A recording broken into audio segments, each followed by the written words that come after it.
Hello and welcome to Clashes of the Week here on talkRADIO TV. I'm Phil Dave. Coming up.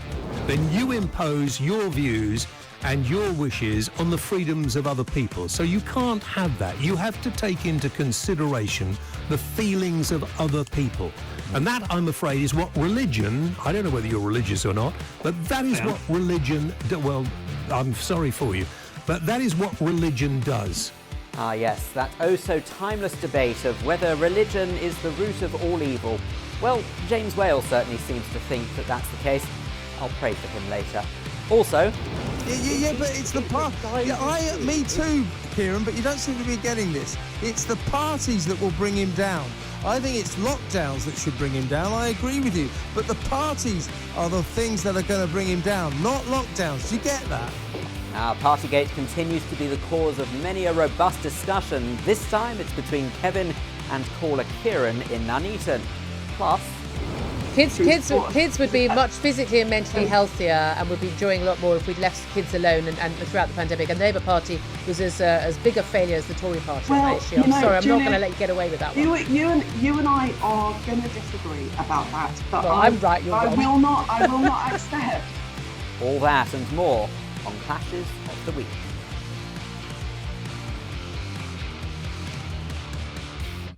But first, the Finnish former Interior Minister has gone on trial in Helsinki, accused of inciting anti-LGBT+ hate speech.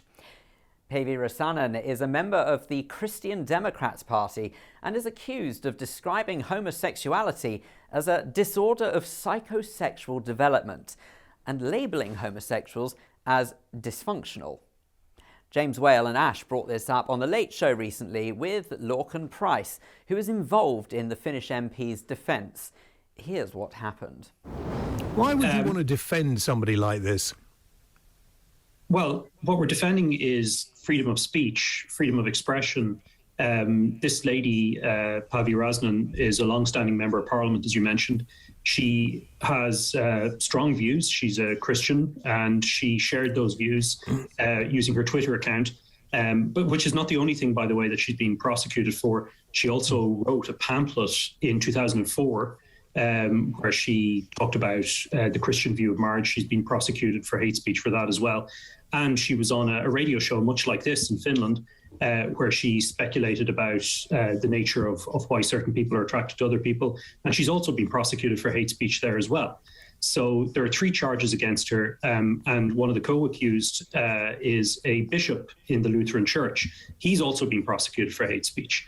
So for those of us who believe in freedom of expression as being a cornerstone to a democratic society, this kind of development is pretty serious and pretty concerning. Is it homophobic hate? Is that what they're saying? But hang on. I believe in freedom of speech. That's why this programme is interviewing you, Lorcan, about it.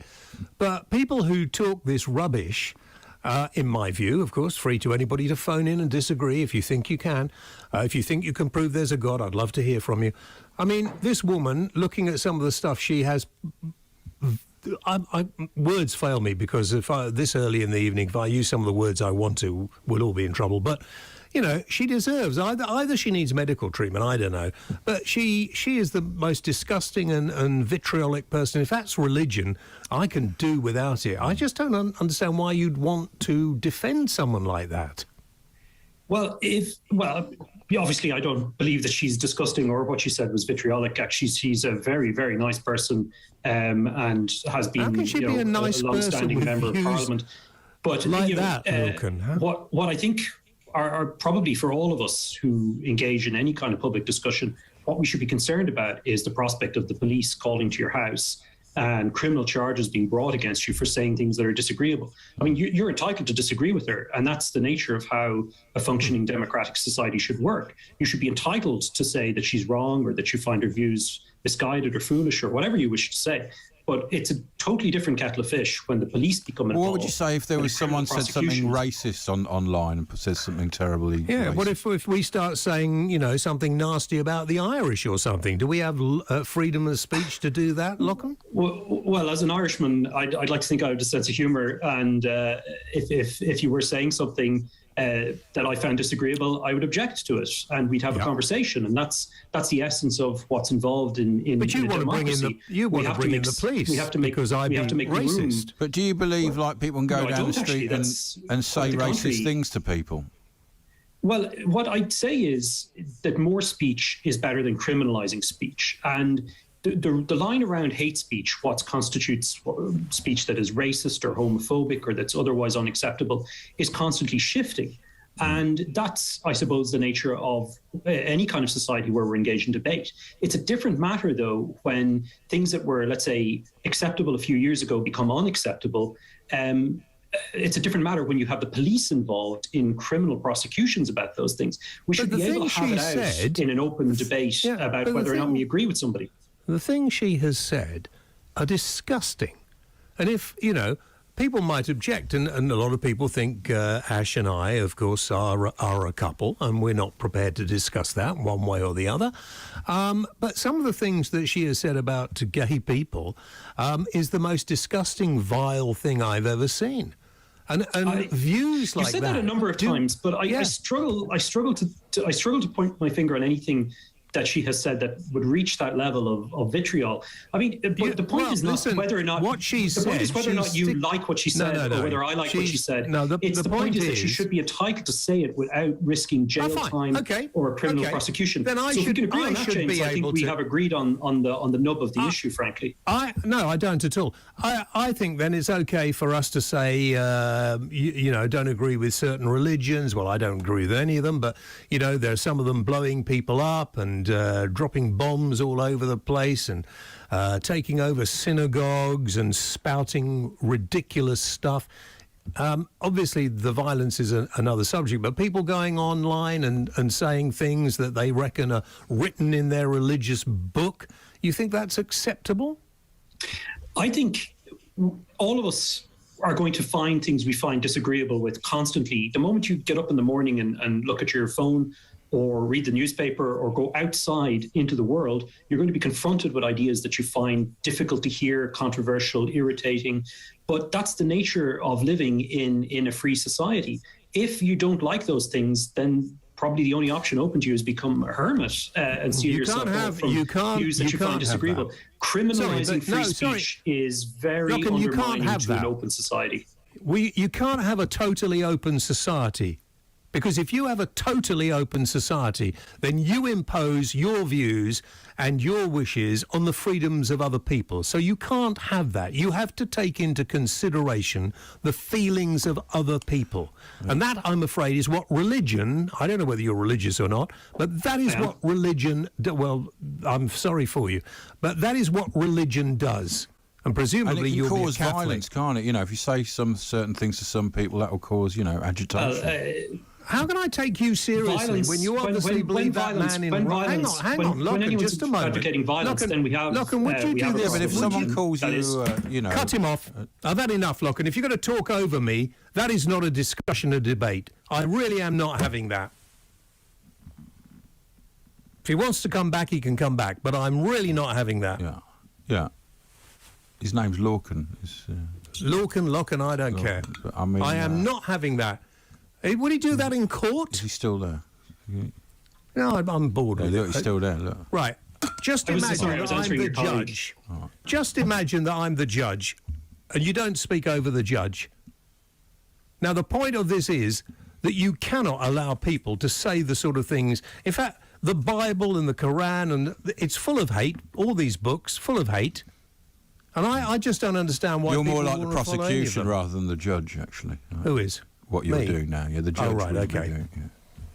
Will you be the judge? Was there a question you wanted me to respond to? Well, what about if, say, you say a racist word to someone that you know is basically going to start violence, isn't it? Because if you say some racist thing to some people, it will cause, it will cause violence. And it's all very well saying, oh, well, it shouldn't cause violence, you should be able to discuss it. But in the real world, it does cause problems, doesn't it? Hate speech and saying certain words to people.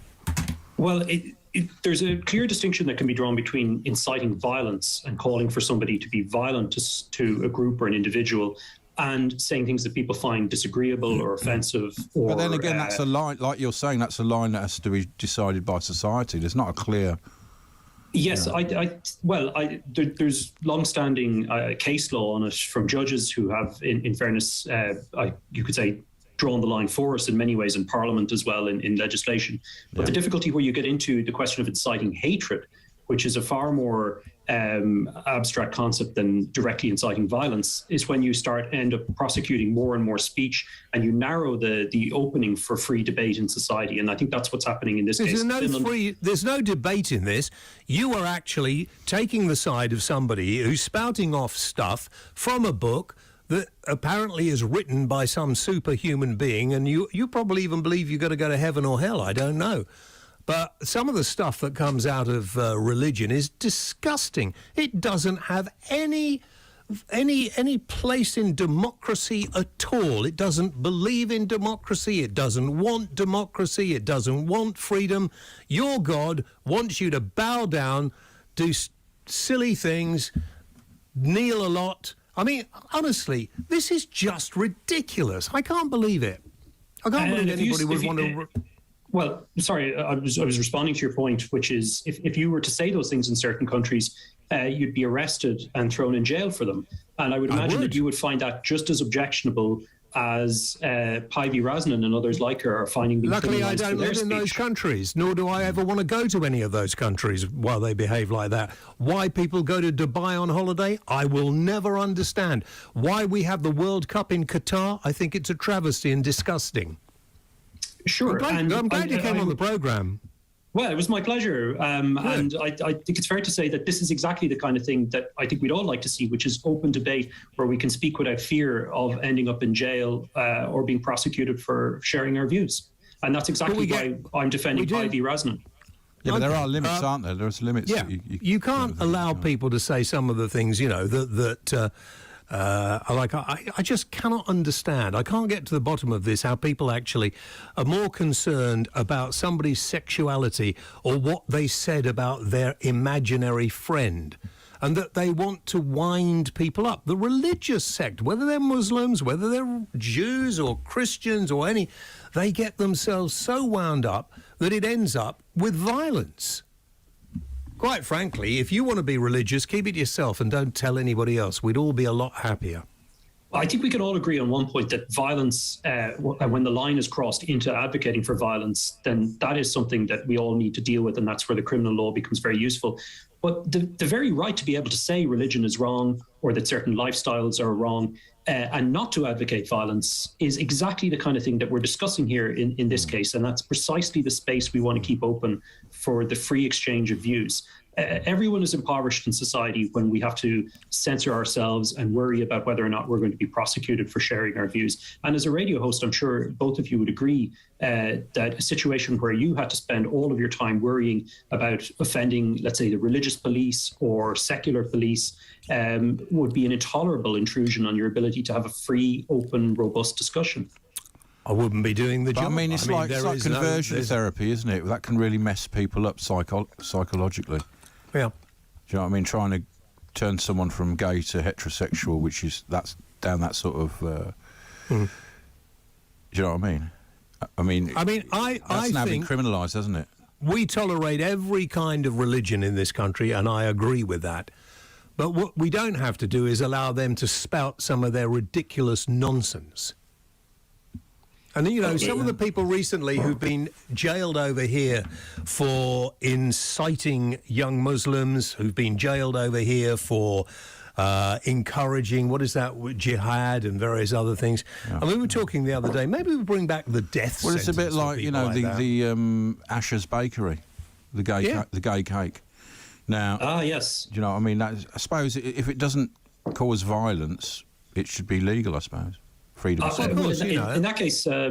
we agreed with the bakery in that case, by the way. That's right. The Supreme Court said that the bakery was entitled to say, we're not going to print a message that goes against our beliefs. And Mr. Lee, who was the man who wanted the message support gay marriage on his cake, took his case to where I am here, Strasbourg, to the European Court of Human Rights, and they dismissed the case. They found it inadmissible. So the ruling still stands, and the position in the United Kingdom is that equality law doesn't compel people at this moment to print messages that they find disagreeable, so long as it's not motivated by hatred for the person's one of their characteristics, one of the protected characteristics. Yeah. So there's a lot of room for agreement, frankly, when it comes to things like not compelling people to print messages or to hold up placards or to say things that they don't agree with.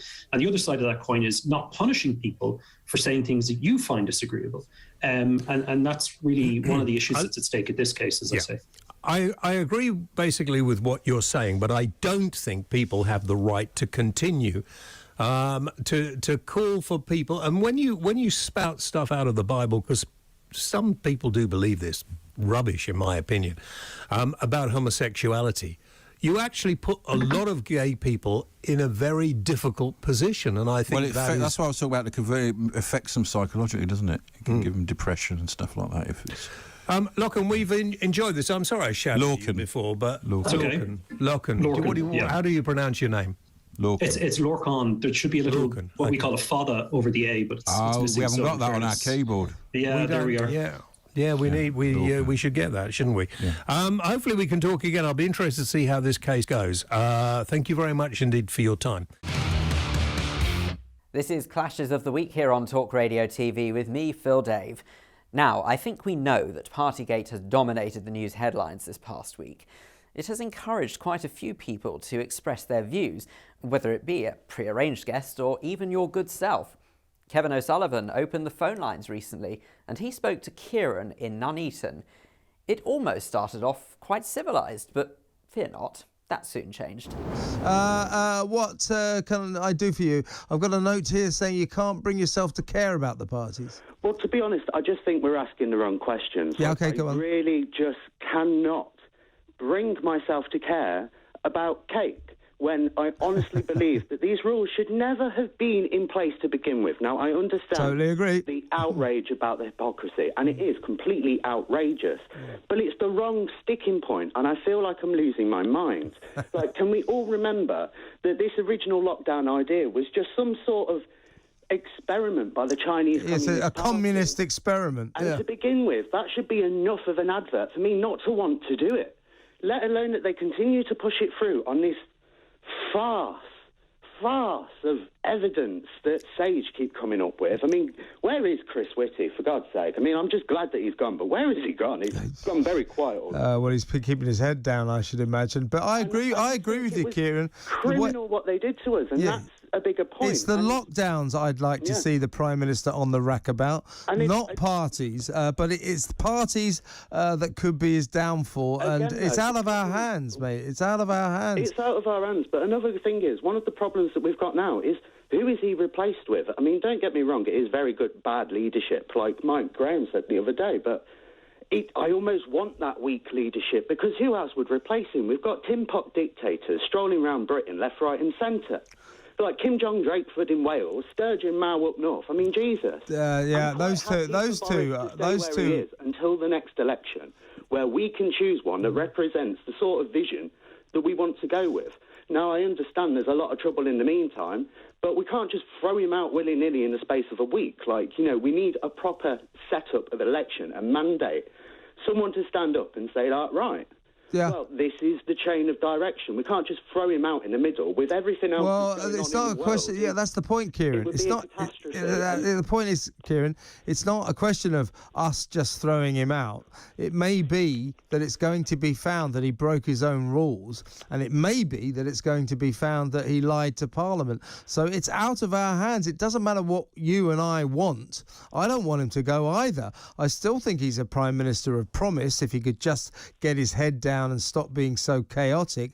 But this Partygate nonsense, supposed to be 17 potential parties being investigated. There's a solid... it's ridiculous. I can't help but feel that this is a bunch of colleagues that sit around all day, week in, week out, month in, month out. They mid around in the same air, in the same room for days and weeks on end. Mm-hmm. Is it really a party, or is it really a load of overstressed people? It's a gathering of people having drinks and pies. It's a party. Kieron, it's a party. But in terms of it's a party, Kieron. Government. You can't. Don't get involved in those ridiculous cabinet-style excuses saying, "Oh, that's not a party." If a bunch of people get together with drinks and crisps, it's a party. There's no getting out of that. Drinks and crisps, or is it just a group of people? It's a party. One of their lackeys down to Tesco for some nibbles. Well, and that's a wine, party. This is the thing. That's a party. Yeah, you might argue that. No, I'm not arguing it. I'm telling you it. It's a fact. Mingling around with the members of the public, etc. Do you think he's going to get away with that? Saying, well, it was just a few drinks with colleagues and we had a few crisps. We went down. He's not going to get away with that, is he? Party. I'm interested if he gets away with the lockdown. Yeah, but it's the part. Yeah, me too, Kieron. But you don't seem to be getting this. It's the parties that will bring him down. I think it's lockdowns that should bring him down. I agree with you. But the parties are the things that are going to bring him down, not lockdowns. Do you get that? I do get that, and I understand that, but it should be a bigger... Never mind what it should be. We shouldn't have a Prime Minister about to lose his job, potentially, over something so ridiculous as throwing a load of parties in Downing Street. No, it's absurd, but it's a fact. Like state-mandated murder, almost, considering it's that a people fact. have lost their lives and livelihoods for lockdown. It's a bigger issue. I want to hear about that, not Kate. We should be talking about Ukraine and Russia. But it is a huge story that our Prime Minister might lose his job over parties. And it's parties that will be his downfall, not the lockdowns. That's where he's staring into the abyss. He's staring into the abyss because of Partygate. I don't want it. You don't want it. Lots of people wish it wasn't there, but it is there. It's the reality, and there's no getting out of it. I know what you mean, mate.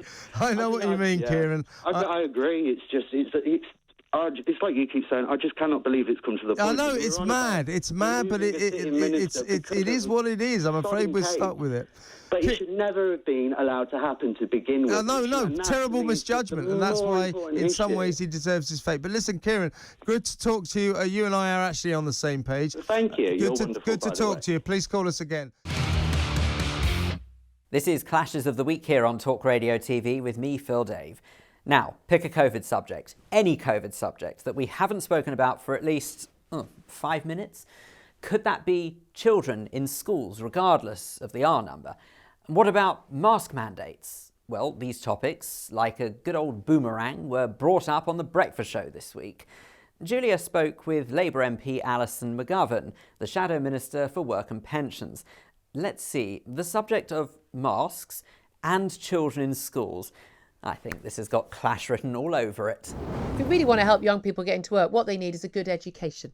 And we've seen children basically locked out of their classrooms for many, many, many months. We've seen them being forced to wear masks in the classroom in school. Labour has supported all of those policies. I always thought those policies were wrong, fought against them, thought the government was wrong. But Labour supported those policies. You've done just as much damage by supporting those policies. You could have voted against them and they wouldn't have happened. No, I completely disagree. We, throughout the pandemic, have prioritised having children in school. When did you do that? Well, when did you vote against any measures and demand that children were at school? I don't remember that. I followed this pretty closely.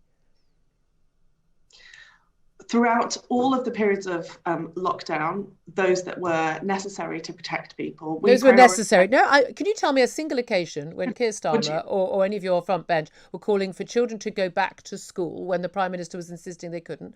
Because I don't believe that ever happened. If you let me finish, when the lockdowns happened, we said time and again that the biggest priority must be to get children back to school.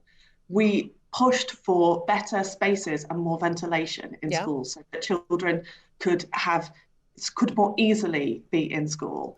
We prioritised having a catch-up programme so that we would invest in helping children recover, which has never happened, which still needs to happen.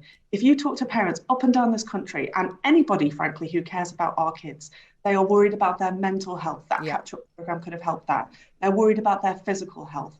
You know, too many kids, we've lost the sport in school requirement that we used to have, and too many kids aren't enjoying themselves enough at school. Kids would be much physically and mentally healthier and would be enjoying a lot more if we'd left kids alone and throughout the pandemic. And the Labour Party was as big a failure as the Tory Party on that issue. I'm sorry, I'm not going to let you get away with that one. You and I are going to disagree about that. But I'm right, you're wrong. I will not accept that we didn't at every single turn prioritise our children. Apart from not demanding that children were back in school. Okay, well, you never did that. But I will not have people come on the show and say, we really care about young people and we want them to be able to get jobs. If you allowed young people to be sat in their bedrooms on Zooms and 3 or 4 million in total not getting proper lessons at all, and you colluded with that. You colluded with the damage that was happening to this country. Well, government takes responsibility ultimately, but you colluded with it. So I'm not having that. Let's talk about where we are with Partygate though. We were expecting that Sue Gray report someday this week. Each day, everyone's been on tenterhooks all day yesterday. Everyone was waiting, and now it looks like it's going to be on Monday. Who knows? It may suddenly appear. Do you think that this waiting game is helping the Prime Minister or harming him? Harming him. Why? Because I think that with stuff like this, it's just good to come out and answer questions and be upfront and open from the very start. And this has been an absolute pantomime. We had Tory junior ministers sent to the House of Commons, not able to answer a single question. Then we've had, wait for the Sue Gray report, wait for the Sue Gray. It's like, honestly, it's like waiting for Godot. It's awful. And it's just dragging it on and on and on. And everybody's getting frustrated now. People want politicians to be talking about things that really matter to them. And, we've got looming energy bill rises and all of that. And I think it would have been better if from the word go, the Prime Minister had just been open and transparent and just answer questions and say, look, this is what happened. It wasn't good. This is what I'm going to do about it. But he just seems to fail to do that. Let's talk about the stuff that does matter to people, and that's their energy bills going up, that national insurance rise. Rebel Tory MPs are basically saying, look, we'll back you, Prime Minister, in a confidence vote if you agree to cancel that national insurance increase. We know there are lots of other things they want to get rid of, like net zero policies and things like that, as well as that's beginning to hit people in terms of our failure to have secure, affordable and reliable energy. The reality is the choice between Tory and Labour, virtually all of the problems we've got right now would be worse under Labour, wouldn't they?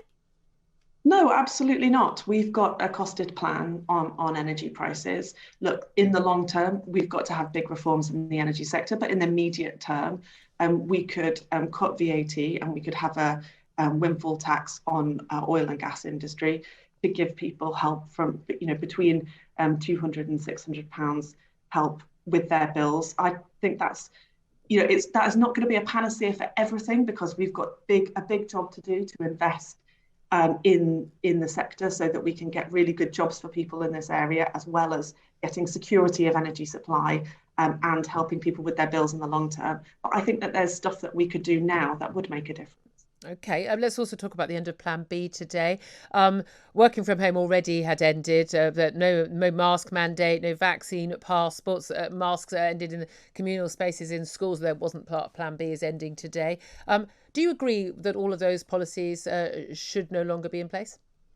I don't want restrictions to be in place a moment longer. That's not what I asked you. Do you agree they should no longer be in place? Yes, because if the science says that that's okay, then does that's the science fine. say that's okay? Yes, I think that the situation that we've got into with the public health advice, the biggest risk to it is the situation where people don't trust anymore that those who were at the top were sticking with the rules. I think if you listen to local directors of public health, I think their messages and their guidance and their advice to people gets listened to a lot more, frankly. I don't think I've ever heard anyone from my local public health tell me anything or anywhere about what I should be doing. Well, I feel sorry for you, because in Merseyside, our local directors of public health, I think, are doing a great job helping. You think most people listening right here have heard regularly from their local director of public health? Yes, I think that directors of public health have done a great job throughout the pandemic. But that's not the point I'm making. The point that I'm making is that most people want good advice about the small steps that they can do to help keep themselves safe. Are you going to carry on wearing masks?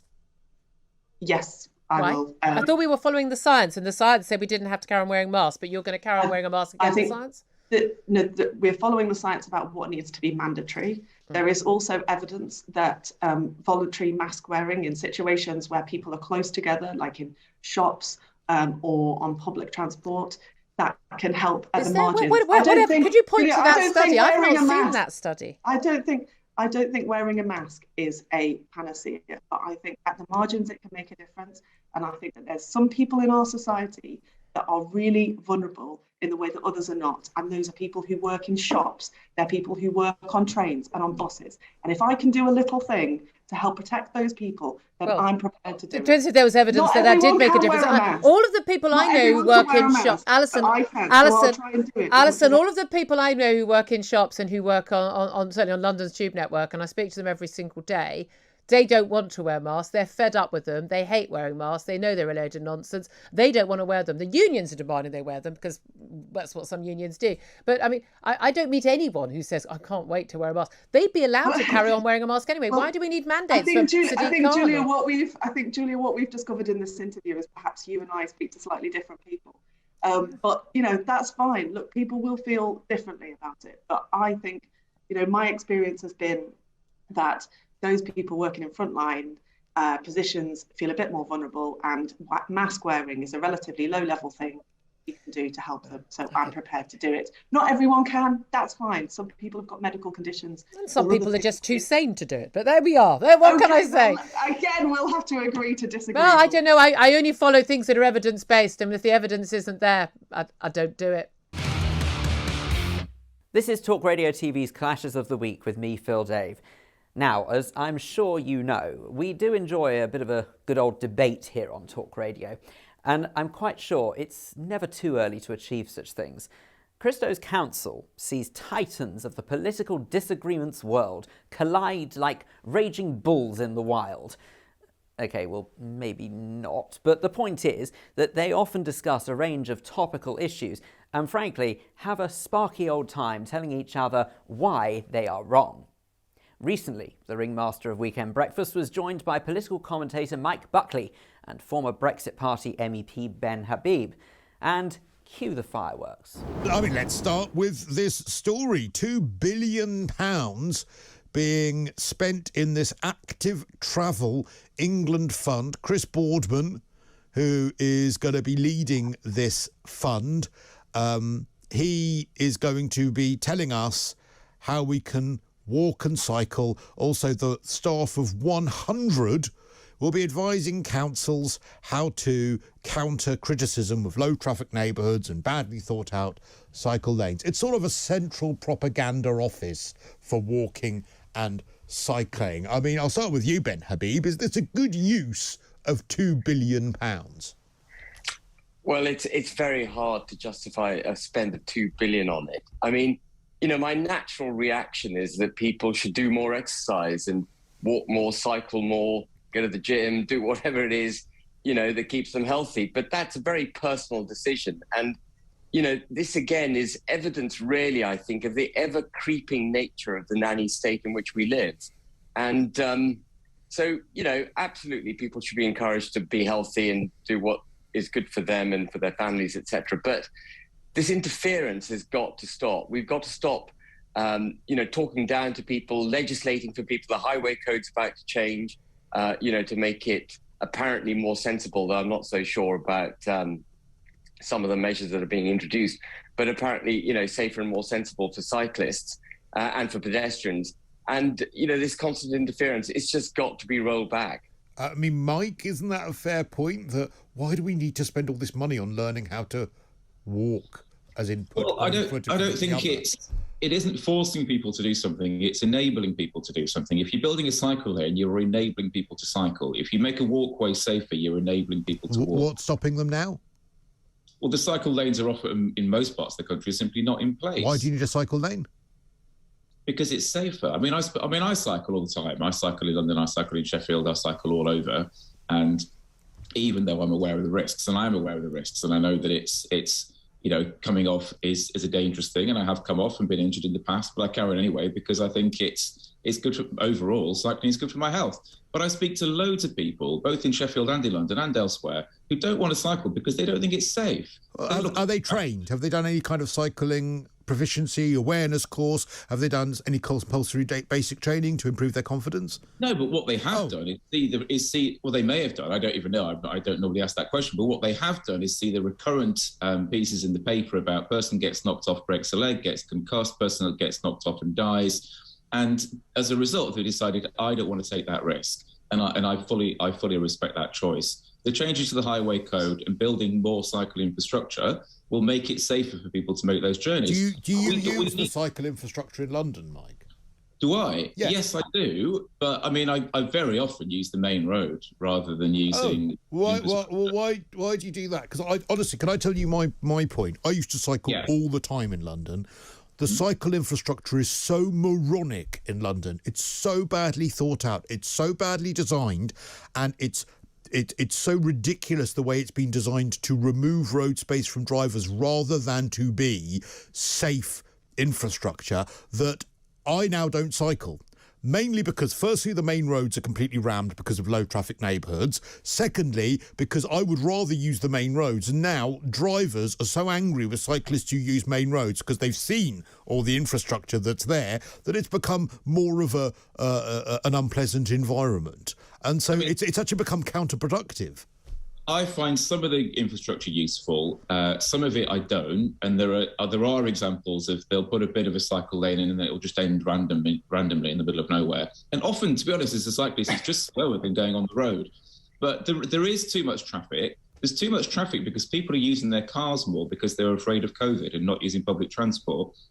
That's why there's too much traffic, not because of low traffic neighbourhoods. That's absolute rubbish. That's absolute rubbish, Mike. I'm not aware of any. We're in a climate crisis. We've got an obesity crisis. We need to encourage people to walk and cycle. All right, Ben, so what do you want to say to that, Ben?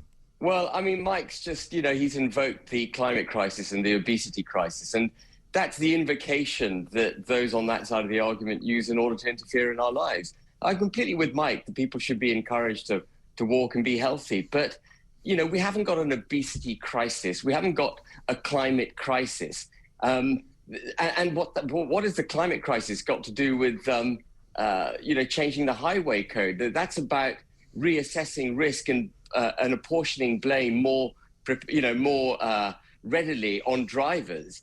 That's got nothing to do with the climate crisis, and with which I entirely disagree, by the way, Mike.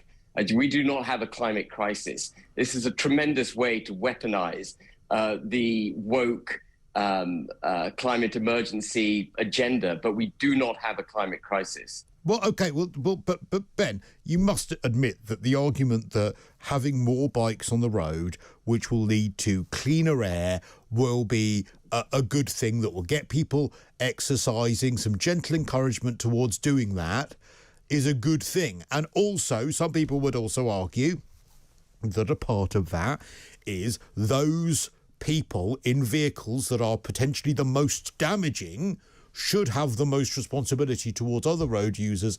That's what the highway code is balancing up. What would you say to those points? Well, if you look at what it's actually saying, I'm not sure it is doing that.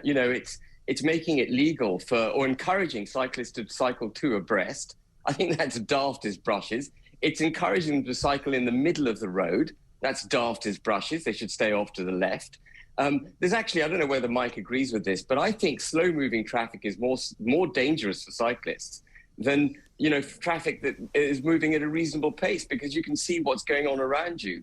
When you get stuck in very slow-moving traffic, you don't know what's happening precisely on your left, your right, and cyclists are ducking in and out.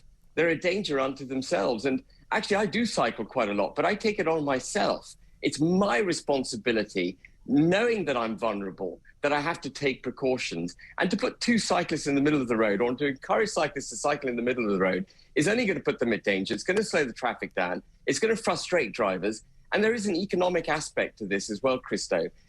People need to get around in order for the economy to move forward. It's a fundamental component of the economy.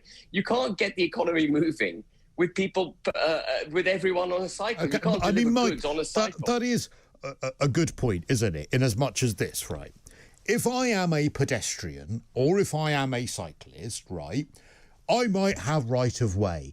I might have now in law, or it's sort of an advisory, it will be accounted for in law, but it's a you should rather than a you must in the new highway code rules. But the law will be on my side if I walk into the road without looking and a car doesn't stop for me. The law will be on my side if I pass on the inside of an HGV and they turn across me and don't see me and I end up under the wheels of that HGV. I will be able to rest in my grave knowing that I had the right of way. I mean, do you not see how moronic that is? That fine, there might be the virtue of people feeling like they had the right of way, but human beings are fallible. Lorry drivers are fallible. Drivers are fallible. There are far greater consequences when it comes to those people who are more vulnerable not paying attention than a driver not paying attention.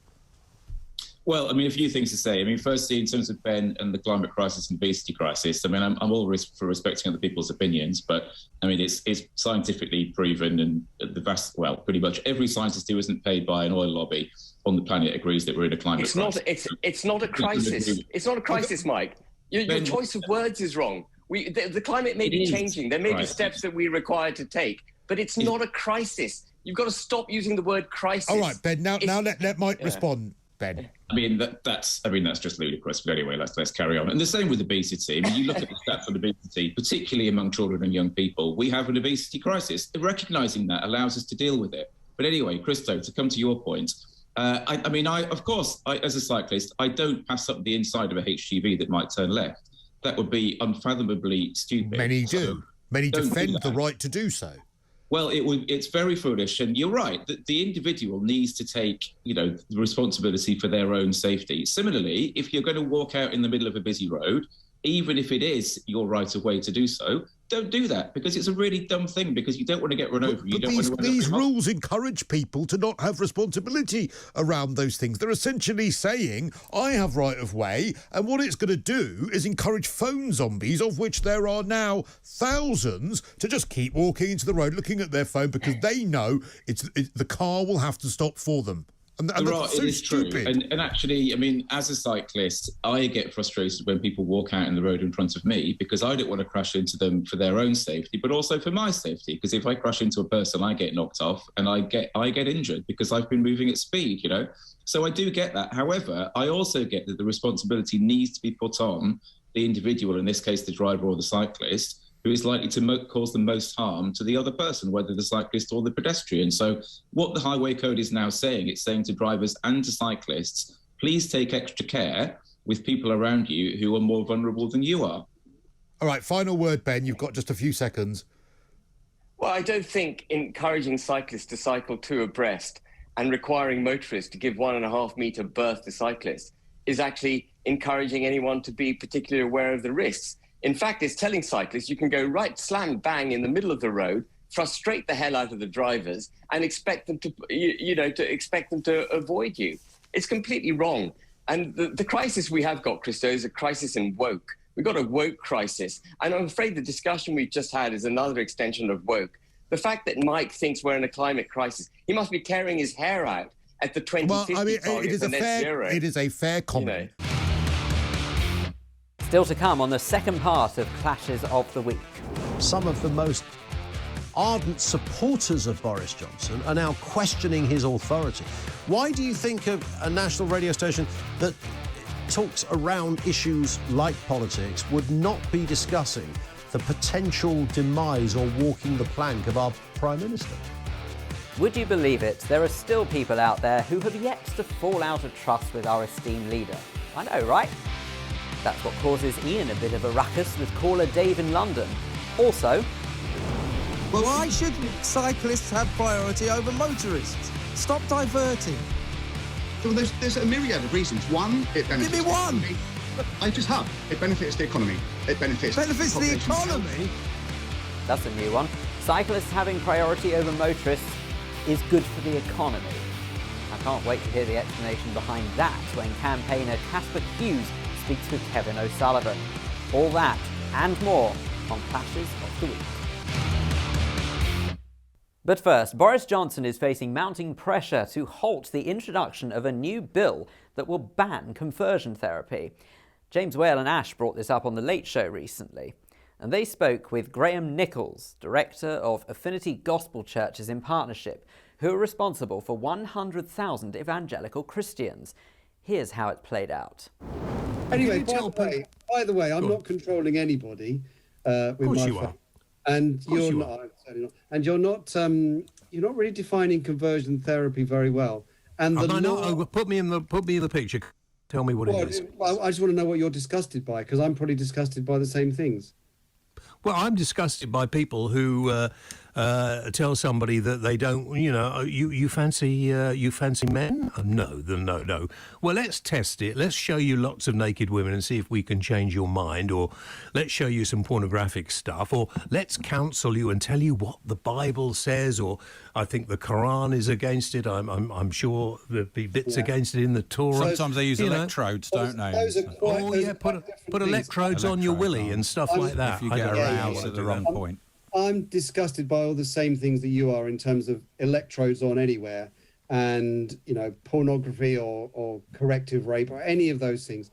Nobody I've ever had any contact with, no one even has any news of that ever happening in this country with any church leaders. So nobody tell you. You'd never know. Yeah, nobody would say a thing.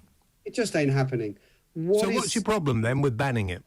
Because that's not what's really going to be banned, because that doesn't happen. What's going to be banned?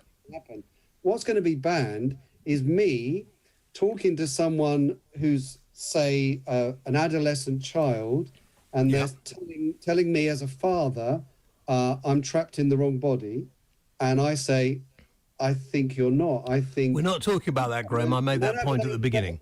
No, but they are. That is what the conversion therapy ban will apply to. So they are talking about that, which is why we're asking for a halt. But I also think it's completely legitimate to say this is the teaching for the last 2,000 years of the Bible that you don't believe in, but I do, about but it's a ridiculous... about sex and marriage. Could you believe in something like that? I'm always amazed at religious people believe in something that's so hateful to such a large section of the population. I'm always amazed at people who don't believe, given all the evidence. But there's no evidence. What are you talking about, evidence? I'm in a very bad mood tonight, Graham. I'm just going to warn you now. There is no evidence for a God. None at all. There is no evidence for a heaven, and there is no evidence for a hell. I'm in a very good mood. I just need to warn you now. But he's right. There's no evidence. Is there? I'm available to be converted. If you could convert me, evidence is so much evidence. So much evidence for the existence of God. I'll tell you a load of things. Where does information come from? There's no information anywhere in the universe that didn't originate with a person. And you are stuffed full of information, not just in your brain, but the whole DNA code that makes you a human being. It couldn't possibly have arisen by chance. No way. Maybe we were made by aliens. Exactly. Maybe we were actually made by There's other aliens. ways that could have happened. Haven't you got better evidence than that? There's not other ways. You have no explanation for James is right. A higher being could have made us. Oh, a higher bit, right? Well, could we just we could just be like a Sim City for an alien. The only logic. Well, yeah, but that's a faith in itself. Now, Graham, of making faith, human beings. It's faith. It's not evidence. You're now starting to believe in the possibility that somebody or something outside ourselves made ourselves. Exactly. So you're halfway there to believing in God. Well, yeah, but you're saying God is a more spiritual. I'm saying it's just an alien and we're a video, so you're making it out to be a spiritual thing. You've probably been brainwashed over the years. I don't know how people get this situation like you. I mean, you might be right, but I mean, I don't know. Oh, might be right. You haven't got any evidence. James has asked you for evidence and you haven't given any yet. I've given you evidence in terms of information, evidence in terms of design, and there's nothing that's designed anywhere in the world that wasn't designed by somebody. Evolution explains that, doesn't it? Do you know, the interesting thing, hang on, the interesting thing is now, listen, Grant, just for a minute. Human beings now are completely different to how they were 50 years ago, 100 years ago, because we have gone through the process of evolution. We have learnt things and we know things now that we didn't know, as I said, 50, 100, 200 years ago. We are completely different. It didn't come from some fictitious being in a book probably written by human beings at the time. It came from evolution, from science. No, but science came from Christians. Science didn't originate with rubbish. People. The whole basis for the scientific endeavour actually came from the West, from the Enlightenment. A lot came from Islam, didn't it? A lot came from the Christian faith. Before the Enlightenment. A lot before Enlightenment, it was from the Middle East, wasn't it? That's a very good point. Some did come from Islam, but that was coming from a faith basis. There isn't that many, apart from in the last century. Do you know the interesting thing about you guys is whether you were an imam or a pastor or a priest or whatever, or a rabbi or whatever you want to call yourselves, you all disagree with each other about who this God figure is. That's the amazing thing. Yeah, and quite funny, actually. You just talked about enlightenment, and that was all about science, wasn't it? The waking up of the scientific world in the West. But that's not what we were talking about. I wanted to talk about the obsession with people who are gay and wanting to convert them to be heterosexual, because in the book you follow, it's quite explicit about how appalling it is to have a loving relationship or have sex with somebody of the same sex. Well, what the flip has it got to do with you, me, or anyone else? Why are you so obsessed with it, you religious lot? You know, look at what's happening in the Catholic Church. Look what's probably happening in your own church. You know, you're obsessed with other people's And you do take gay sex a lot more seriously to sex outside of marriage, and they're just actually as bad, aren't they, really? And look how many gay vicars and gay priests there are. I think, Ash, you're correct that I take sex outside of marriage just as seriously as sex with another person. The answer you do it a lot. But they don't have conversion therapy for guys who like to, you know... I don't have conversion. I don't have conversion therapy for anybody. But what the law will ban is me as a Christian bloke saying this is what the Bible says. You can choose to follow it. You can choose to not follow it. But I love you, and I want you to follow the Bible because I think. We should stop saying that. It really annoys me when you keep telling me you love me. Okay, because I don't do it because it doesn't sound right. He doesn't love you. It sounds like you're patronising, and I don't like that. It's, I don't love you. I hardly know you, and I certainly don't want you loving me, and I certainly wouldn't want you talking to my children about sex. If you can let me finish, I was just saying what I would say to somebody, and I think I'm entitled to say to somebody, I love you, and I think it's best to live God's way. I'm not going to force anyone. I'm not going to attach electrodes to them.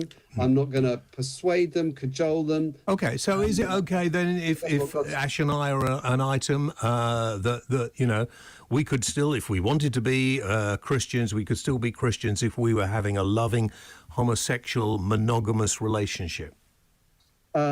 You could still be Christians, whatever you're doing. The question is, does God want you to be in that relationship? And I say no. But isn't it a physical act then, isn't he? And why is he a he? Hang on, why has you got a he? Why isn't he a she? Well, I mean, that's pretty obvious. We all agree that. Why is he a he? Why are all these gods he's? Well, Jesus. Long before you had one god, we had loads of goddesses. Yeah, look at the mess. Look at the mess. Yeah, look at the mess that made. But the God of the Bible reveals himself as a he. He's not a he like he's got genitals. So he is just a way to refer to him. I don't really care. Hang on. Now, let me just... God's not got genitals. God has not got genitals. He's in the image of man. So he should have. Well, do you want to talk about the Trinity? God the Father, God the Son, God the Holy Spirit. None with genitals. God the Son. No, I didn't say... The man does, because I've seen those in the pictures. I said... Well, hang on, you did. I'm sorry, Graham. This will be on the front page of every paper tomorrow.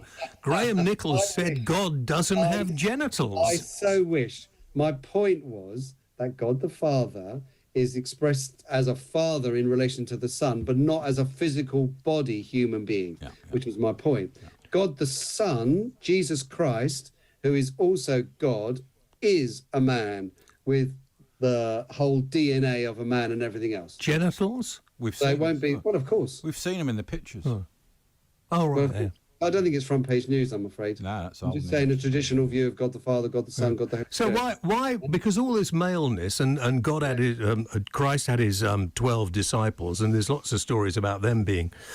Anyway, so why are they so against gay relationships? So much so that you're all kicking off about the banning of conversion therapy, which I think is backward and appalling. And it's a free country and I can. And now 30 ridiculous Tory MPs, sadly, they should get them some decent ones in, want to debate it. What is there to debate? Leave people alone to find their own way. Well, it's bad for them, because we spoke to Peter Tatchell, and he's actually for civil freedoms and everything, because you remember the gay cake? He said they should be allowed to not print, not.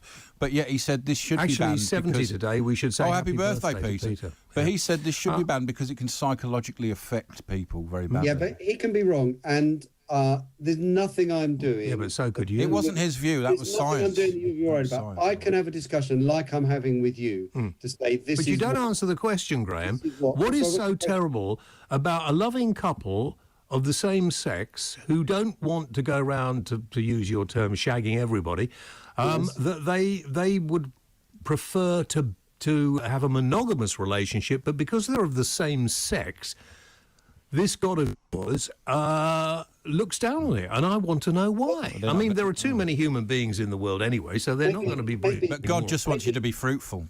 Maybe one day you're better ask him, but I'm just telling you that's what God says. Go forth and multiply, that's why. Well, that as well. But I don't think... I wasn't being rude to you. No, I understand. I don't have... I think it's fine for God to reveal this is how he made us, male and female, to live together in covenant relationship and marriage. That's how he made us. That's the guidebook. But he didn't make us. But I think actually... kind of music. You know what the word gospel means, don't you? It means singing. No, it means good. It means good news. That's what the word means. Okay. Good news about Jesus Christ, who you don't believe in, but I do. Well, it doesn't exist, does he? So, I mean, Well, James Ash will tell you he does. Ash will tell you he does. Well, historical figure, I say. Ash is a bit of a frummer. No, I'm told by the producer. Everyone accepts Ash is a very religious Jew, so Ash is pretending not to be. He is. Everyone I don't accept he existed. How do you know he existed? Because you read stuff in a book 2,000 I've actually years ago. seen physical things in Tiberias. I saw some stones, Pontius Pilate, stuff like that. Yeah. And you reckon that is evidence, do you? Okay, fine.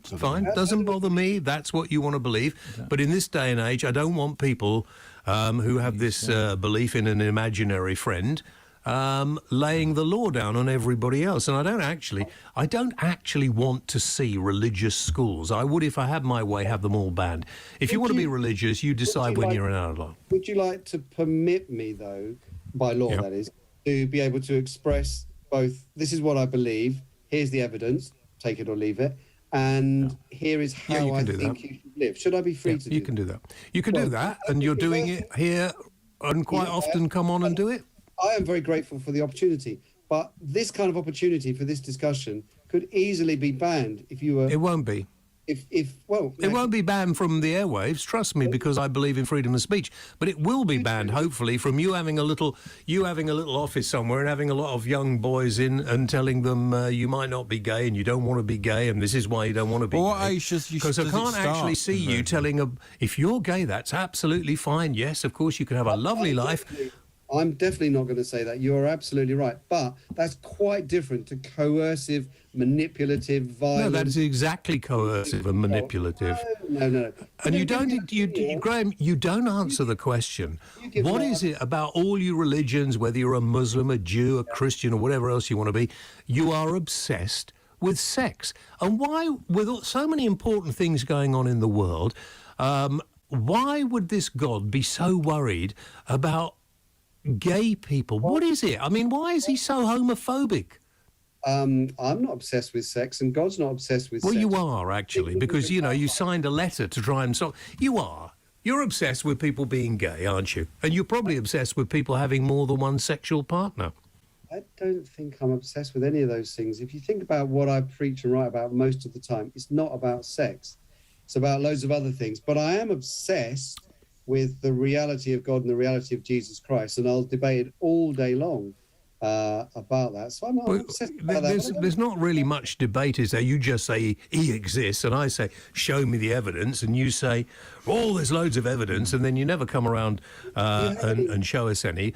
But I'm asking you something different today, and you're not. What is it, this obsession about gay people? What is wrong?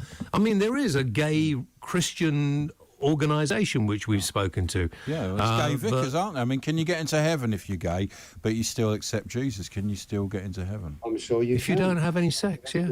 That's not the point. No, even if you have sex, can you? Even if you do have the sex. Yeah, but that's not all really right then. So you can have gay sex and get into heaven? Well, of course, because the point is not... Well, that's new. I've never heard anybody say that before. The point is not have you had gay sex or not. The point is, are you trusting in Jesus and are you following Jesus? The question is a different one, which is, if you're following Jesus, should you be having gay sex? To which I would say no. But they might say in their own mind they've hang on, I'm confused now, because if you're having gay sex and you believe in Jesus, will you go to heaven? Well, in the end, it's for God to decide. But it's like no. Tell me your view, because otherwise you shouldn't be allowed near anybody if you don't have a view on that to tell them. I do have a view. So come on, Graham Nichols, you tell me, if there is somebody having gay sex and they believe in Jesus Christ, can they go to heaven? Absolutely, they can. Now we know that there will be a police inquiry into Partygate. Well, Partygates, actually, seeing as there appears to have been more parties in number 10 Downing Street in the last year than I've had hot dinners. Ian Collins decided to open the phone lines and ask a simple question. Phone up if you think that we've spoken enough about Boris Johnson and that it's time to move on. Well, that's what Dave in London. Dave's down in London. Dave, what are you saying, Dave? Hi. Hi, Ian. You wanted to hear from anybody that thinks Boris thing is over, move on, nothing to see here. Yeah, fire away. So I'm phoning in for that. So I don't know if you've heard the news, but there's going to be a police inquiry. Working in a newsroom on a national radio station, we are aware of that biggest headline in the country at the moment. Great, so you don't need to talk about it anymore then, do you? You can move on. Why do you not talk? Why do you not still talk about it? You don't need to. Wait for the policing. You've said for people to phone up to say why you need to move on. You just need to move on. This is the 75th show in a row for the last, 2 weeks? So Julia hands to Mike, Mike hands to you, you'll hand to Jeremy, Jeremy hands to Kevin. But it's just a bash Boris show.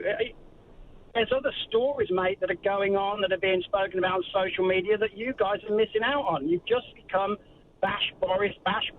And I know you have to be balanced and all that kind of stuff. Well, not really. But we don't have balance anyway, do we? I mean,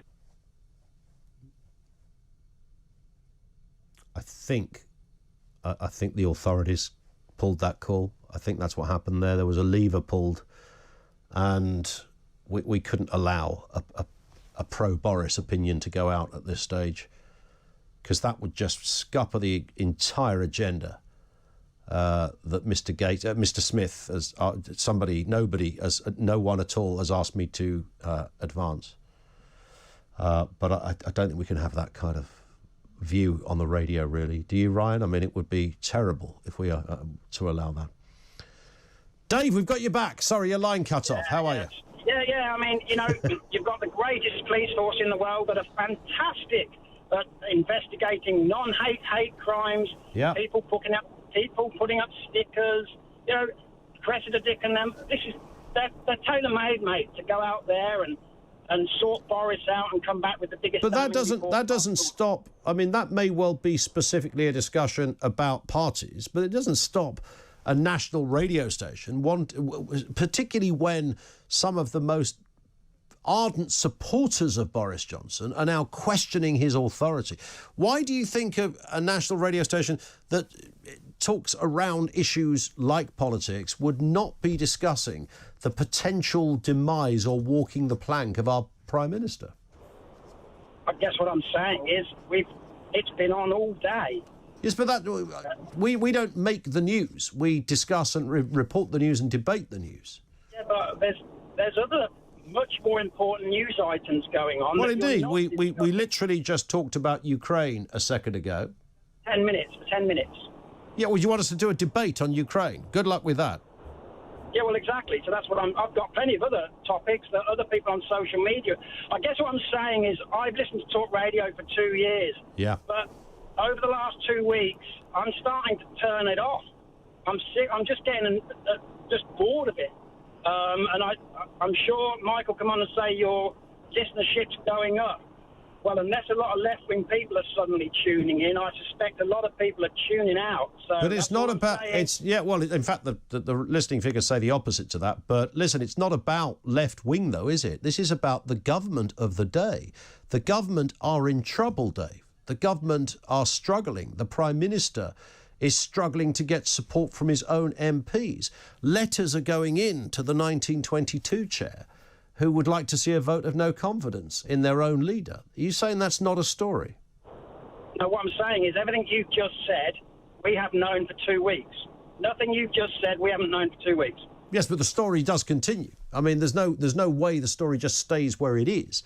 I mean, only today we learnt about another event that further feeds into this one. I don't think this particular event, by the way, is the most damning thing that's happened to Boris Johnson, but it's cumulative, right?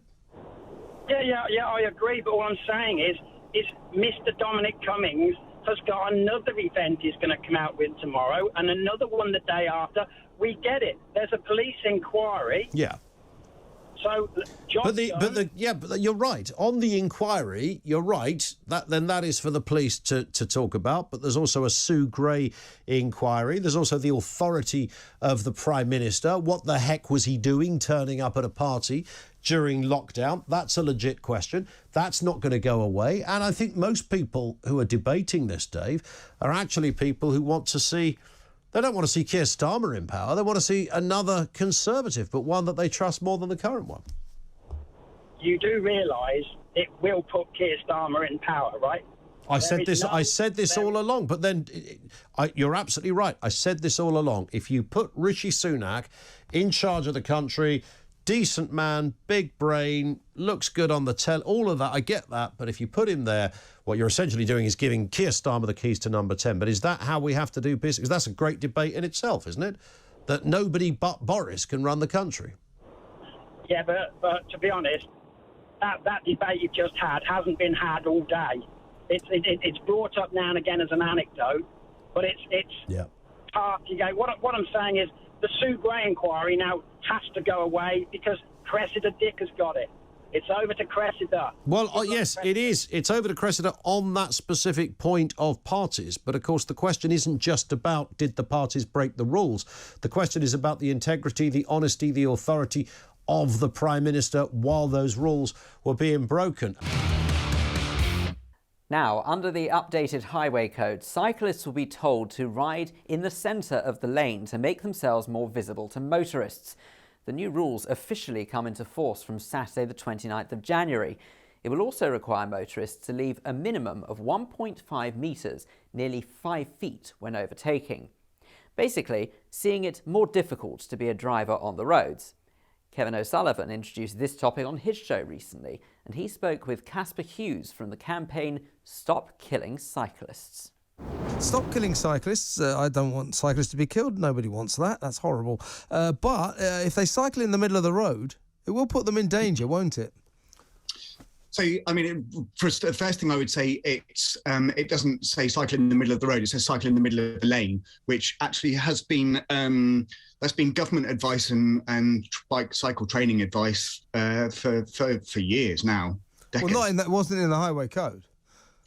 It wasn't. No, it doesn't necessarily mean that it's changed. All it's doing is asserting a policy that is already there. Yeah, but then my policy is it's safe for a cyclist to ride in the middle of the lane. But you know what I meant. So in the middle of the lane, yeah. So I mean, I can give you an example of why it's safer. You know, I've got a decade's experience cycling as a cycle courier around London, and I never once hit a door of a car. I was never doored because I don't cycle close to that left-hand side. I cycle in the middle of the lane. Very wise. So when you take that lane, it means that you give yourself distance, and it also actually encourages drivers to overtake you with a sensible distance as well. I mean, you're doing nothing more than taking up the space in that lane anyway. So you know. But wouldn't it be safe? Wouldn't it be safer to just move over a bit?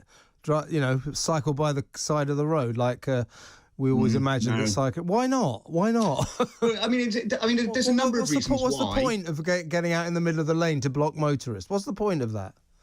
So I've just explained one point is so that you don't get doored, which can kill people. Well, what do you mean by doored? You mean if drivers are driving along and they open the door? No, from parked cars. Okay. All right. Okay.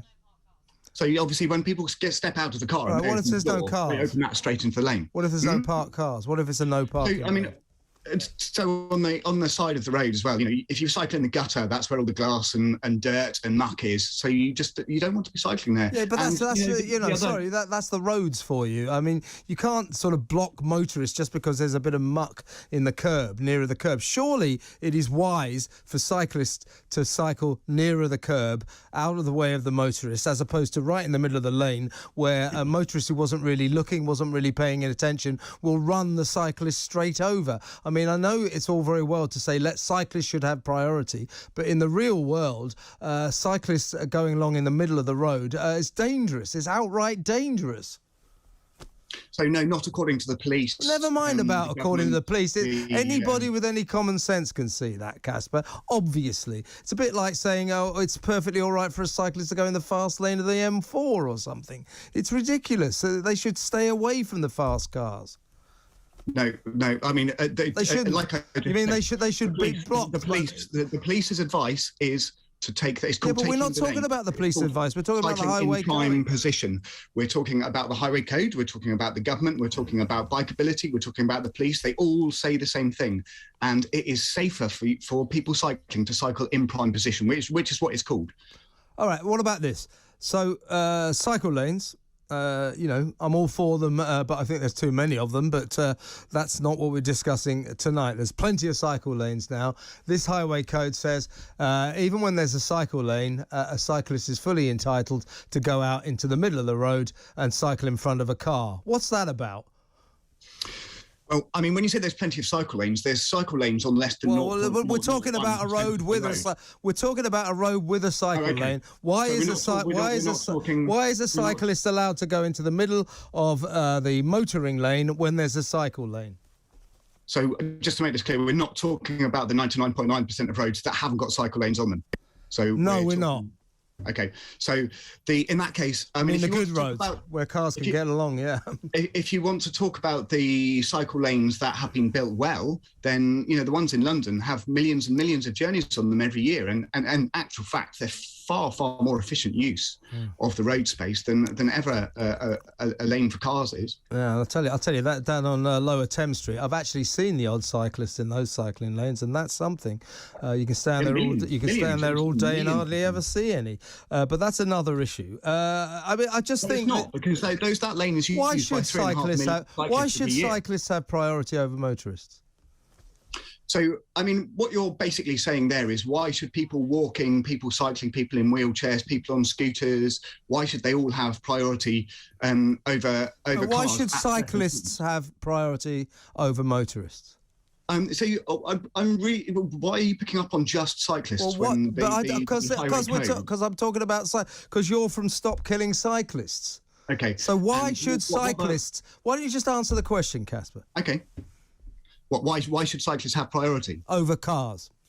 At junctions like the highway code over motorists generally. This whole new highway code is about priorities, and cyclists, pedestrians have priority over cyclists, and cyclists have priority over motorists. Why should cyclists have priority over motorists? Oh, for many reasons. I mean, surely give me one. Okay, so do you want to create a society where it's safe for kids to cycle to school? Not particularly. I mean, yeah, I suppose so. Yeah, I'll take that. Okay. But that's not you. You don't answer my question with a question. Why should cyclists have priority over motorists? So if you're thinking about, we'll go with that example of kids cycling to school. No. Answer my question. Why should cyclists have priority over motorists? Stop diverting. So there's a myriad of reasons. One, it benefits. Give me one. Economy. I just have. It benefits the economy. It benefits the economy. Cyclists having priority over motorists benefits the economy. In what way? Having more people cycling is a more efficient use of the roads. It stops. Yeah, but that's not the point. My question to you is why should cyclists have priority over motorists? I know, and I keep giving Don't you... say the economy. That's not an answer. It is. Of course it is. It's not. As is creating a healthier population. Well, no, but what is the technical reason that cyclists should have priority over motorists? The technical reason that at a junction, what you're talking about is when a car is coming to a junction and wants to turn left, if somebody cycling is in the cycle lane going on the left-hand side, filtering along, that person cycling or the pedestrian that's crossing over that junction has priority over the car turning around that corner. That's what if the car doesn't see him, the cyclist? I mean, this is what worries me, Casper, about this new highway code. It's all very well in an ideal world, but motorists don't always see cyclists. Cyclists going along in the middle of the lane are likely to get hit by motorists. It seems to me this new highway code is going to be very dangerous for cyclists. No, it's not at all. I mean, well, we'll see, mate. We'll see. The bottom line is, if you're turning left and you can't see people on the road, then you shouldn't really be driving. Well, maybe, but I'll tell you what required to be safe in a car. I'll tell you what, Casper. We'll give it a couple of months and let's have a look at the statistics about how well this has worked. And then I respect your viewpoint, by the way. It's what do we call it? A healthy exchange of opinions. But we will regroup and discuss this next time around. This is Talk Radio TV's Clashes of the Week with me, Phil Dave. Now, you know as well as I do that I enjoy it the most when you are responsible for the clashes that feature on this show. And this week, you have surpassed yourself. We've already heard a couple, so why not let's throw another into the mix, shall we? Let's hear what happened when Mike Graham spoke with John in Southampton. John phoned up to defend the government's actions. Really? Good Lord. Okay, and to point out that the opposition aren't exactly blameless in the UK's woes right about now. Morning, Mike. Morning, sir. What can I do for you? Well, maybe I can help put your fire out a little bit. Go on. In that, as I recall, as I think is happening now in other countries across Europe and the world, the lockdowns have been far more draconian and enforced than it is in the UK. You could say it's liberal compared to some places. And as I recall as well, that the government was accused of acting too slowly in stopping things happening when the Cheltenham Festival went ahead and then other events went ahead. And then there was uproar and the Labour opposition sort of hammered him for that. Yes. Now, and listen, at the beginning, I think people were willing to give the government a bit of a break. You know, they were willing to say, well, you know, people who went to Cheltenham probably shouldn't have, but that wasn't the end of the world, was it? I mean, people didn't die in mass numbers because they went to Cheltenham. A lot of people got infected. I don't know, but I know there was quite a fuss made of it at the time, going back 2 years, I guess. But but the other thing is the opposition should be the target for you because Labour have been very poor. Well, no, the opposition aren't running the country, though. The opposition aren't the people responsible for what is going on. The opposition are not the ones that have made it difficult for hospitality companies to make any money. The hospitality companies haven't made money because the government made rules which made it impossible for them to work. Yeah, I get that. I've heard you say that sort of thing before, and there's some, measure of accuracy there. Oh, really? You think? Well, no, that's because that's what happened, John. The Labour Party are of no consequence by and large. I wish they had given more opposition to the government, and then I might have supported them. But they didn't, and they were hopeless. But you can't blame them for what happened in the country. I'm not blaming them. I'm not looking to blame anyone. I'm looking to sort of put a different light on something. Okay. Which is that they're supposed to be opposite. If Chesterfield played Chelsea every week, Chelsea would beat them 5-0 every week, and soon get fed up with that, and they wouldn't improve because the opposition is so poor. And the opposition is so poor that even on Wednesday at PMQ, he gets 7 chances to ask pertinent questions, and every one was on the character and personality. All right. Well, what question would you have had him ask then? What question would you have had Keir Starmer ask Boris Johnson? Which question did he not ask that you would have had him ask? I'd have asked him, what are we actually doing in regards to the energy crisis? What's our position on other areas of society that are in bad ways, like knife crime, and what specifically is happening there? And there's a range of things, because there's lots going on that is not... I'm not saying Boris and his reputation is important, But it's not. All they want is his scalp. Yeah, no, I get that. I get that. But you can't really blame them. That's kind of what their job is. And then Boris acknowledged that. Boris, hang on. Boris acknowledged that was what they were doing because he said, I realise that my honourable friend opposite has a job to try and remove me. And that was, everybody understands that. But you can't blame the opposition for the government being crap. Well, I don't agree with you because I don't think the opposition's job is to continue then from day one try and remove the Prime Minister. Well, no, they haven't been trying to remove... Yeah, but hang on. They haven't been trying to do that from day one, John. But when they see that he is vulnerable, when they think that they can get him, they're going to go for it, aren't they? But yeah, perhaps, but that's what's wrong because it's politicised and everything. Well, do you think Boris Johnson's doing a good job of being Prime Minister right now? Well, I think he's had the worst hand ever dealt to any Prime That's not what I asked you. Do you think he's doing a good job? I think in the circumstances, it's reasonable. Really? Well, as far as I'm concerned... So you would be happy for him to remain as Prime Minister despite the fact that he has locked us down, completely wrecked the economy, and not really even got us out of Europe properly? I don't think you can say he locked us down. Well, I'm afraid he's in charge, so it was his decision.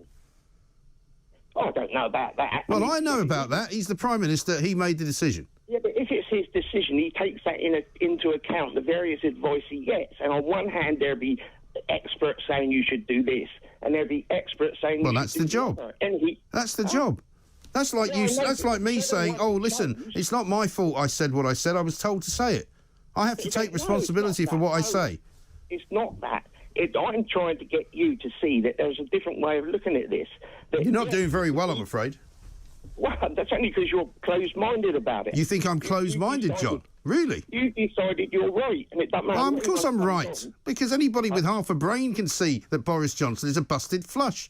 He lies in order to stay where he is. He does whatever he can to stay where he is. He started talking about stopping the migrants from coming on board, so he thought that would help him. But he's not doing that, is he? No, but can I just advise you not to go to James O'Brien? Oh, don't be so stupid, John. Don't be an absolute and utter idiot. I am not James O'Brien. I never will be James O'Brien. James O'Brien not fit to lick my boots. I agree with that. You just said anyone with... Just because I don't like what Boris Johnson's doing doesn't make me an anti-Tory Labour lickspittle, does it? But listen to what you said. You said anyone with a half a brain who thought that he was doing a reasonable job... Therefore, you're saying I've got half a brain. That's not what I said. I think that's an insult. That's not what I said. I'm not even sure you've got half a brain, John, if you think he's doing a good job. Oh, well, come on. Maybe it wasn't you who said concrete grows, so that's not... Well, concrete does grow. Everybody knows that. Yes, I know you've gone out of your way to prove it does grow. You're not wrong. But the thing is, the opposite... At PMQs... The opposition just wanted a scalp, and the SNP spoke... You can't blame Starmer for Boris and messing it up, can you? I'm not. I'm talking about the opposition. Why? So I'm not talking about... They're not in charge of anything. No, but they well, how's it their fault, then? I'm saying they serve a function, and a function they're not actually... Yeah, they're not doing their jobs either, but they're not in charge, and they're not responsible for what's happened. Boris Johnson's responsible. Well, I said to your research person that there was 3 areas I wanted to mention. Would it be all right? They said, yes, go ahead. Well, have you done that? No, because you won't... I'm just trying to tell you my view of the SNP. Well, you've told me your view, haven't you? And you say you're not interested in what he says. Well, I'm not saying I'm not interested. I've just told you that the Boris Johnson problem is caused by one person alone, and that is Boris Johnson. Nothing to do with Keir Starmer. Right, and so in this conversation, you are just focusing purely on Boris, and I'm saying to you, I'm trying to talk about a different aspect. Well, you've been talking for about 5 minutes, John, and you've done that, haven't you? Have you not been satisfied? You keep stopping me when I want to say my last point. Well, what's your last point then, John? Because we've got to go to the news. The SNP chap got on his feet, and he said much the same as Keir Starmer. Who and did? At the end, insisted on a resignation. No questions about... Blackford's an idiot. I don't pay any attention to what Blackford says. Why do you keep interrupting me? Because it's my job, John. If I didn't interrupt you, we'd be here all day. Surely your job is to open up a discussion. Well, aren't we having a discussion, John? Make my last point, which you said I could. Well, make it then. What is it? Well, don't interrupt me. Don't tell me what to do, John. OK, no, that's dangerous. Now, very dangerous. Yeah, the SNP chap... Ian Blackford. Is it all right if I interrupt you and tell you his name? Well, yes, Blackford. Now, the thing is, when he looked... I don't know who you're talking about now. Why you keep interrupting? I'm not. Oh, right. It's Blackford's dog. Would you get on with it, John? I'm trying to. Well, get on with it. Right. He looked across towards the end of his statement, and he noticed that Boris smirked. And he was looking at his watch, wasn't he? And he looked at his watch and said, Christ, we've tried all this before, and I'm going to ask the same thing. And he sort of, yes, half smirked, if you like. And then he got all indignant, the SNP bloke, and said, oh, look, oh, dear. Did you see that? The Prime Minister smiled. That's how serious he's taking this. And yet... I'm starting to wish I'd interrupted you, John. Oh, we've got to go to the news, mate. Listen, it's great talking to you, John, but, I mean, that's why I have to interrupt you, because you make a point in about 15 minutes, which could have been made in 15 seconds. But thanks for your call. Well, I'll say one thing, John in Southampton, you're a braver man than I am. And that's it for this edition of Clashes of the Week. From me, Phil Dave, thank you for the pleasure of your company. And make sure you stay tuned to the home of common sense. Of course, this is Talk Radio TV.